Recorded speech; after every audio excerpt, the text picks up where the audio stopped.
झेप मराठी, आरसा महाराष्ट्राचा। धुळे जिल्ह्यातील शिरपूर तालुक्यात तरसाच्या हल्ल्यात एकाच दिवसात 2 जण जखमी झाल्याची घटना समोर आली आहे। यामुळे परिसरात भीतीचं वातावरण पसरलं आहे।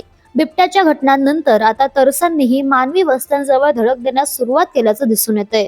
तालुक्यातील मोहिदा गावात पाणी पिण्यासाठी झोपडीकडे जात असताना लपून बसलेल्या तरसाने एका शेतकऱ्यावर अचानक हल्ला चढवला, तर दुसरी घटना पळासर येथे घडली असून शेळ्या चारणाऱ्या व्यक्तीवर तरसाने झडप घातली।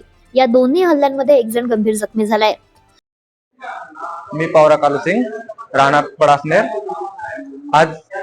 आज दिनांक 15/12/2025 रोजी माझे काकांते शेतात गेले असताना बकऱ्या चारत असताना जवळपास 5 वाजेच्या सुमारास त्यांना तपकेरी तरसनी हल्ला करून त्यांना जखमी केले। याच्याकडे गांभीर्याने फॉरेस्ट डिपार्टमेंटने लक्ष द्यावं, कारण की दिवसेंदिवस ही घटना रोज होत चाललेली आहे। आमच्या जवळपास मोयद्याच्या परिसरात सुद्धा आज ती तशीच घटना आढळून आली आहे आणि याच्याकडे गांभीर्यपूर्वक महाराष्ट्र शासनाने आणि फॉरेस्ट डिपार्टमेंटने याच्याकडे लक्ष द्यावे। जखमींना तत्काळ शिरपूर उपजिल्हा रुग्णालयात दाखल करण्यात आले असून त्यांच्यावर उपचार सुरू आहेत। एकाच दिवशी 2 वेगवेगळ्या ठिकाणी तरसांचे हल्ले झाल्याने नागरिकांमध्ये दहशतीचं वातावरण निर्माण झालंय।